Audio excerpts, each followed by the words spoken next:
எல்லாருக்கும் வணக்கம். இன்னைக்கு நம்ம எக்குல பெப்பர் கிரேவி தாங்க எப்படி செய்யறதுன்னு பார்க்க போறோம். எப்போதுமே முட்டை குழம்பு செய்யறதுக்கு பதிலாக இப்படி டிஃப்ரெண்டா வச்சு கொடுத்தா எல்லாருமே நல்லா விரும்பி சாப்பிடுவாங்க. இந்த கிரேவியை ரொம்ப ஈஸியா வாங்க எப்படி செய்யறதுன்னு பார்க்கலாம். ஃபர்ஸ்ட் எக் பெப்பர் ஃப்ரை செய்யறதுக்கு நான் 6 முட்டையை வேக வச்சு ரெண்டா கட் பண்ணி எடுத்து வச்சிருக்கேன். இப்போ இந்த எக்கை ஃப்ரை பண்ணி எடுத்துக்குவோம். ஒரு தவா வச்சிருக்கேங்க, அதுல 2 ஸ்பூன் எண்ணெய் ஊத்திருக்கேன். எண்ணெய் நல்லாவே சூடாயிருச்சுங்க. இப்போ இது கூடவே 1/2 ஸ்பூன் மஞ்சள் தூள், 1 ஸ்பூன் மிளகுத்தூள், 1/2 ஸ்பூன் சீரகத்தூள், கொஞ்சமா உப்பு. இதை நல்லா வறுத்துக்குவோம்.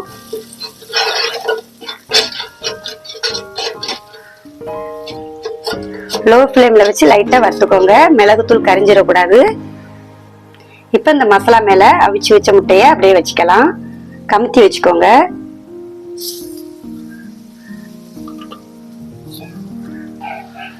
இந்த மாதிரி முட்டையை வறுத்து செய்யறதுனால எடுத்து சாப்பிடும்போது ரொம்பவே டேஸ்டா இருக்குங்க. இப்ப அப்படியே எல்லா முட்டையும் திருப்பி போட்டுக்கலாங்க.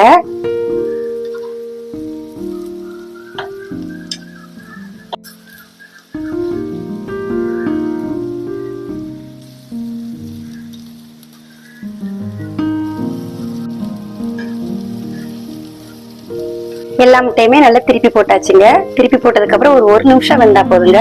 இப்ப ஆஃப் பண்ணிடலாம். இப்ப கிரேவி செய்யறதுக்கு ஒரு அகல பாத்திரம் வச்சிருக்கேங்க. இதுல 3 ஸ்பூன் எண்ணெய் சேர்த்துக்கலாம். எண்ணெய் நல்லாவே சூடாயிருச்சு. அது கூட 3 பெரிய சைஸ் வெங்காயத்தை பொடிசா கட் பண்ணி வச்சிருக்கேன், அதையும் சேர்த்துக்குவோம்.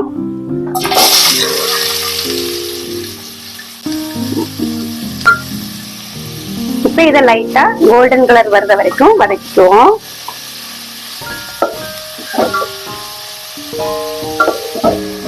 இப்ப இது கூடவே ஒரு 4 மீடியம் சைஸ் பச்சை மிளகாவை 2ஆ கட் பண்ணி வச்சிருக்கேன், அதையும் சேர்த்துக்குவோம். கூடவே ஒரு கொத்து கருவேப்பிலை. இது எல்லாத்தையும் சேர்த்து நல்லா வதக்கிக்குவோம்.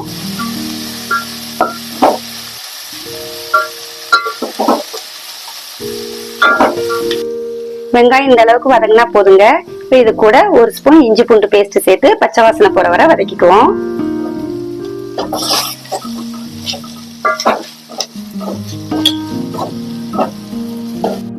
கூடவே 3 தக்காளியை மிக்ஸில அடிச்சு வச்சிருக்கேங்க, அதையும் சேர்த்துக்கலாம். இதுவும் நல்ல பச்சை ஸ்மெல் போற வரைக்கும் வதக்கிக்குவோம்.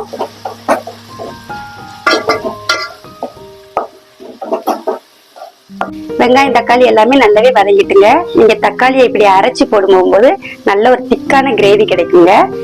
இதுக்கு தேவையான மசாலாவை சேர்த்துக்குவோம். 1/4 ஸ்பூன் மஞ்சள் தூள், 1 ஸ்பூன் மிளகுத்தூள், 2 ஸ்பூன் மல்லித்தூள், 1/2 ஸ்பூன் கரம் மசாலா பொடி.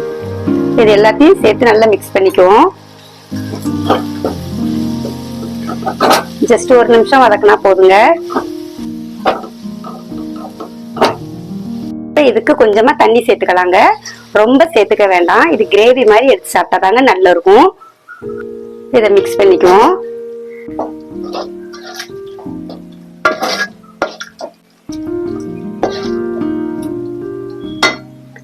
இப்ப இந்த கிரேவிக்கு தேவையான உப்பு சேர்த்துக்கலாங்க. ஏற்கனவே முட்டையில உப்பு சேர்த்திருக்கோம், பார்த்து போட்டுக்கோங்க.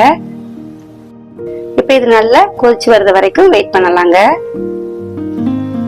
கிரேவி நல்லாவே கொதி வந்துட்டுங்க. இப்ப இதுல நம்ம வறுத்து வச்ச முட்டையை சேர்த்துக்கலாம். இந்த முட்டையை ரச சாதத்துக்கே வெறுமனே வச்சு சாப்பிட அவ்வளவு சூப்பரா இருக்குங்க. எல்லா முட்டையுமே வச்சாச்சுங்க. இதுல காரத்துக்கு வெறும் மிளகுத்தூள் மட்டும்தாங்க சேர்த்திருக்கோம். அதனால உங்க காரத்துக்கு தகுந்தவாறு நீங்க எதுனாலும் சேர்த்துக்கோங்க. இதை லைட்டா அப்படியே திருப்பி விட்டுக்கலாங்க எல்லா முட்டையும்.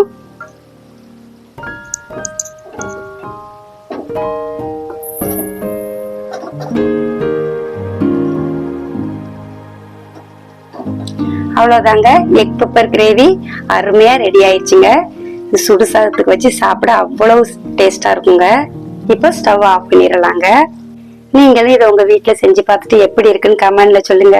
இந்த வீடியோ பிடிச்சிருந்தா ஃபர்ஸ்ட் ஒரு லைக் போடுங்க. மறக்காம நம்ம சேனலுக்கு சப்ஸ்கிரைப் பண்ணுங்க. நன்றி.